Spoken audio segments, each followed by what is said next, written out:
Joel Hoekstra, guitarist for TSO, joining me now on the Scott Sand Show. Joel, we're less than a month away from the show. Are you guys ready? How are you? I'm doing awesome, brother. Absolutely, man. Chomping at the bit. Very excited. We're going to be doing the Lost Christmas Eve on the front half this year. Those that haven't seen TSO before, there's always a story or a rock opera, if you will, on the front half. And this particular one hasn't been done since 2013, and it's been reworked. So we're excited even for the diehards that have seen us a lot, because it's going to feel very new to them. And new to us, so we're excited about that. And of course, the second half of the show is just all about the rock concert vibe and the massive production that you get at a TSO show. And again, if you haven't seen us, it's quite a visual spectacle. I mean, we've got a video screen the width of the arena. We've got incredible Pink Floyd laser light show, like ridiculous pyrotechnic show, and amazing hydraulic lifts that take the band members out over the audience performing. And sometimes we're out in the audience and come perform right in front of you. It snows inside the arena. I mean, it's just, you name it. It's a amazing visual spectacle. You just stole all of my thunder. Yeah, I mean, the thing is, people come back every year to see Trans-Siberian Orchestra, and it's great that you're doing a new presentation in the first half with the Lost Christmas Eve. But people come back every year because it's such an incredible show. It's more than just music, more than just a concert. It's a full production. It's Broadway. It's a rock show. It's everything all at once. Yeah, it's a difficult show to describe. I mean, I used to joke when I get asked the question by people candidly outside of interviews, I'd be like, come see the show. That's how you describe it. Because I mean, it's 10 million. You got a choice of a very lengthy description, or right. just come check it out. Just come check it out. Just come check it out. You'll like it. It's a great show. I mean, look, here we are, passing the 20 millionth ticket sold, and it's, and because of that, I should mention, of course, Paul O'Neill set it up so that $1 from every ticket sold would go to local charities. So that means we're also passing the $20 million mark in terms of money raised for local charities while we've been doing this. And that's definitely a feather in our cap that we're proud of.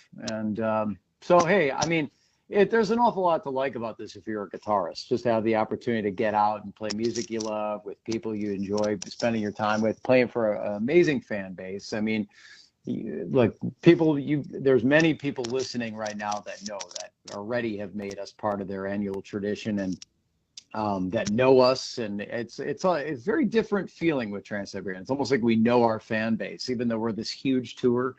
You feel like you're on a first name basis with a lot of the fans, and that's different and special, right, than most rock bands that you're just out touring in. So anyway, it's really cool. I'm very continue to be honored to be a part of all of this. I feel like I don't even need to be here. I could have just introduced you and walked away and let you do the whole segment.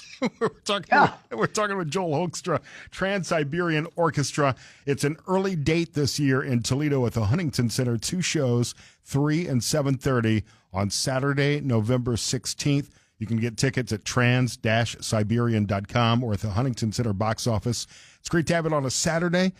It'll make it easy for a lot of people with the early matinee show, the 3 o'clock show. And as you mentioned, $1 from every ticket goes to a local charity. And this year, once again, the Northwest Ohio Food Bank is the beneficiary of those donations. So we want to see that big check come out at the shows on Saturday, November 16th.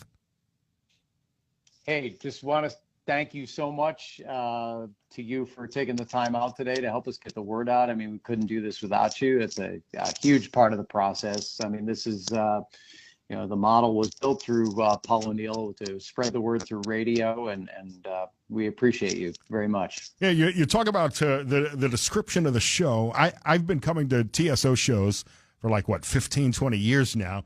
And the first year I was skeptical, and I'm not a fan of Christmas music. I don't really want to go listen to a couple of hours of Christmas songs. That sounds like torture to me. Then you walk in and you see the rock show, you see the pyro, you see the lasers, you see the stage presence, you hear the rock and roll music, and it all just kind of draws you in. Yeah, it's funny how different people see different things in it, and it's It's like Paul was the mad scientist who figured out some incredible formula that he knew early on. This is going to be a Christmas tradition that lives past me. That's going to continue on. And we were, I suppose, like going, well, I don't know, will it? And here we are. It feels like as the years go by, we're becoming more ingrained in North American Christmas culture, which is incredible to be on the radio as much as we are. I don't know how many gazillion streams we have by now. I know we sold over 12 million CDs, but the streaming thing, that's a whole nother thing. And then you've got, all the bumpers on sporting events out to commercials that are us, and the commercials where the light shows are synced to our music. And it's just really cool. To be a part of something special like that, that's one of a kind. There's no other gig like it. So. And at the same time, even though you're omnipresent with the music being, as you said, literally everywhere, you're still not as annoying as the Mariah Carey Christmas song. No comment. Yeah. What do they say? If you don't have something to say, don't say anything. I'm not going to get you in trouble. So you guys are going to do the Lost Christmas Eve for the first time in years, and I know that before every Trans-Siberian Orchestra tour, you guys spend weeks in a stadium somewhere rehearsing, getting everything just right, working on the timing. There's so much logistics behind the scene that goes into a TSO show. You're literally a traveling city everywhere you go, and you've got two different productions for the East Coast and West Coast.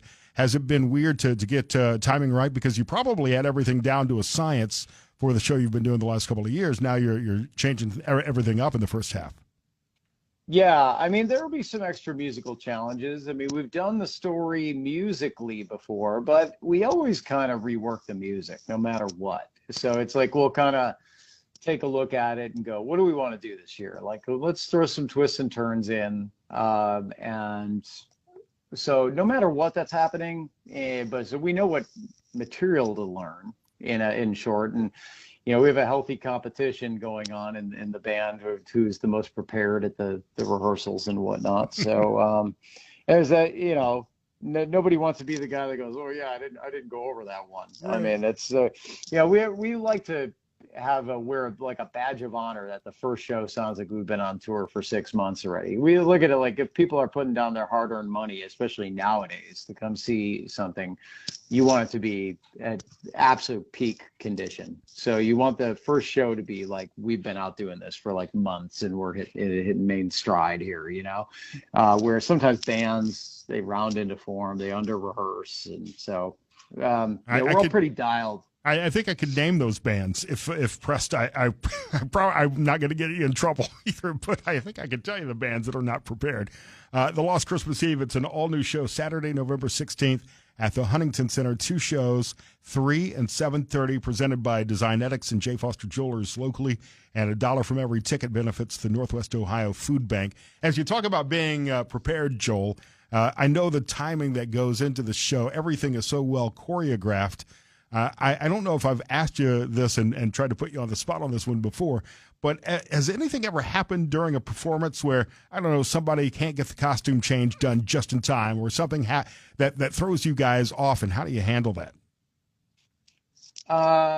Well, it's a case-by-case basis. But yeah, there's lots of little things that have happened over the years. My favorite, the Spinal Tap moment that I tell people is some of the lifts that have taken us several of the years. We've used these where we go out over the audience, and it's symmetrically. So there's a left arm and a right arm, and traditionally I've been on the left arm. That goes out over, and I see Kayla playing guitar on the right arm, and we kind of come back while we're playing Sarajevo 1224 and coming back. And there was one show where I was like, I feel like I'm moving a little slower. And I looked and I saw Kayla was significantly back down more towards the stage than me. And I went, oh my gosh, mine is moving really slow. Something's wrong. And so, of course, that's the last song of the show, right? So the song ends, and there I am, still drifting out in the air, standing out over the arena. The band forms, and they take their bow together, and there I am, still just drifting back down towards the stage. And it was kind of like the entire arena was pointing and laughing, going, "Ah, like, look at this guy, he's stuck up there." I mean, so that was a classic Spinal Tap moment right there. Well, it's almost as bad as who was it? Sabrina Carpenter that fell into the stage trap door the other night during a concert. That's Oh gosh, yeah. that's awful. What's your favorite part of the Lost Christmas Eve so far as you're rehearsing? I get asked that question a lot, and the truthful answer is I don't really have one. I mean, I guess as a guitarist, I look at it differently than a listener because if I play the fancy stuff really, really well, but then I hit a clunker chord on an easy song, I'm gonna kick myself all night long on the bus. So I just like to make sure that I play it as best I can is the way I look at it and perform it as best I can and go about my business as best I can. That's kind of the way I look at things. And trust me, I'd love to give you a disingenuous answer and it's when we play this song, man, but I don't know what that is. So love to just be a part of the whole process and do the best I can with it. When you're on the road, do you have to go through a different type of conditioning for the Trans-Siberian Orchestra tour? And I know you've played in a lot of bands and been a rock star for a long time, but we're talking about a pretty intense tour where you're doing 2-hour shows every night. Most rock bands will go on stage, play a 60, 75-minute set, and they're done for the night. You got to go out there and do it again for a couple of hours. Yeah, I mean, I say it's the Marines of rock is what I say jokingly, but it's a labor of love. I mean, we work very hard, and not gonna lie, when I go out with other stuff, I feel like I'm on the Club Med vacation or something. When I'm like playing 3 shows a week or something like that, I go, my gosh. But so I've grown accustomed to the TSO workload, and it just so happens that I'm a workaholic, so like a legitimate workaholic. So I don't have any problems with it. Like I enjoy it. I'm all about it, actually. I kind of dig it. So I get after it and just do the best I can with it. And I'm that way with just playing guitar, period, where I look at it like, hey, the more I get to do it, the better I get at it. So why do I not want to do it? Don't I want to be better? Well, and it seems like you guys really enjoy what you're doing. You have a great chemistry on stage. You're great musicians. And I think that all contributes to what makes Trans-Siberian Orchestra is such a wonderful show, and it's something everybody should really see. We've got a couple of opportunities coming less than a month away. Trans-Siberian Orchestra, Huntington Center, 3 o'clock, 7:30 on Saturday, November 16th, presented by Designetics and J. Foster Jewelers locally, and $1 from every ticket goes to the Northwest Ohio Food Bank. Get tickets at trans-siberian.com or at the Huntington Center box office, of course. Joel, look forward to seeing you guys here in not too long. Thank you so much. Looking forward to it. Thanks for taking the time out today.